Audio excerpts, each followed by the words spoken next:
Nature has added an editor's note to a high-profile August paper alerting readers to the fact that the article has been subject to criticism. Journals often flag papers that are being debated. What's unusual here is that the journal doesn't label the notice as an official expression of concern, which are indexed by PubMed. Yet the Nature notice reads just like an expression of concern. Here's the text of the new notice, which was added October 2 and spotted by Paul Knopfler. Editorial note: readers are alerted that some of the conclusions of this paper are subject to critiques that are being considered by editors. Some of these critiques have been publicly deposited in preprint form.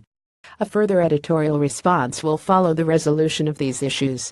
We've contacted Nature about the decision not to use the term expression of concern in the new notice. A spokesperson told us: we decided to issue an editorial note to indicate that we are aware of the discussions in the community, we're looking into them, and felt it was appropriate to flag them alongside the paper.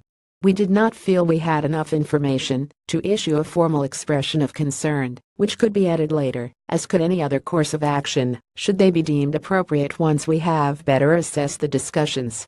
Because the paper was highly publicized, the spokesperson said the publisher alerted the media to the notice. The press office added information about the editor's note to the first possible press release once it had been notified that the note was being published. This was the press release for the Natura-branded research journals and Nature that was sent out on Tuesday at 11:19 a.m. Eastern Standard Time. Indeed, in the release, the editorial note appears as the last item, below a long list of new papers. Critics began raising concerns about correction of a pathogenic gene mutation in human embryos almost immediately after it was published online August 2. On August 28, a group of researchers posted a preprint to buyers questioning some of the paper's conclusions and proposing alternative explanations for the data. A middle author on the preprint is George Church of Harvard Medical School, a high-profile geneticist who has questioned other gene editing papers. The last author, Shaukrat Matalipov, at the Oregon Health and Science University in Portland, told us: I assume this editor's note is simply to keep the readers appraised on the progress of this debate. Meanwhile, we are working on a response to address the questions raised. However, this will require generating additional data set, an extended timeline to complete these additional assays and experiments. We hope to submit our response soon and resolve all questions. Matalipov added that he did not ask the journal to not label the latest notice as an official expression of concern. Matalipov is credited with being the first U.S.-based researcher to successfully clone human embryonic stem cells.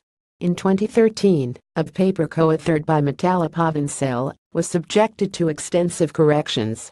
In August, a news story in Nature summarized the debate over the recent paper. In contrast to previous human embryo editing studies, Matalipov's team reported a high success rate at correcting a disease-causing mutation in a gene.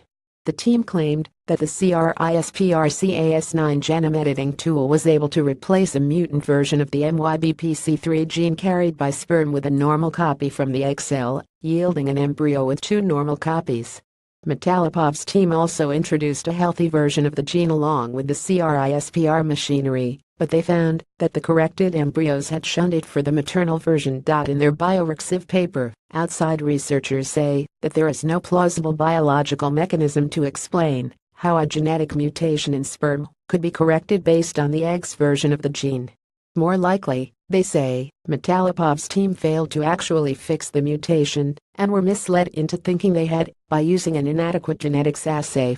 This isn't the first time we've scratched our heads over notices the use, or lack thereof, of expressions of concern. Recently, a researcher added the phrase expression of concern to his letter to the editor about a particular paper, leading it to become indexed as an official expression of concern on PubMed, even though it was not officially issued by the journal. Like Retraction Watch, consider making a tax-deductible contribution to support our growth. You can also follow us on Twitter, like us on Facebook, add us to your RSS reader, sign up on our homepage for an email every time there's a new post, or subscribe to our daily digest. Click here to review our comments policy. For a sneak peek at what we're working on, click here.